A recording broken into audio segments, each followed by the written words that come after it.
Hey everyone, I'm back doing the Sprinter project, and tonight I decided to cut the bases of the Land Rover mechanisms on the two leather driver seats, captain seats, so that it will fit into the Sprinter on the Mercedes brackets. I also noticed, I totally forgot because these have been in storage for such a long time, that these are electric seats. So I'll be trying my hand at wiring these bad boys up so that they will electrically, rather than mechanically. As you can see, I'm using a grinder to cut this off, and then I'm using a 13mm spanner to take the nuts off. And yeah, quite straightforward, quite quick little job.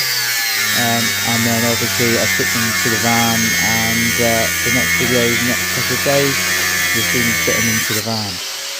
Hope you like this video. I'm going to do more voiceovers from now on, so I'm interacting with you guys rather than just watching me doing the job. Remember, the slower you go, the faster you go.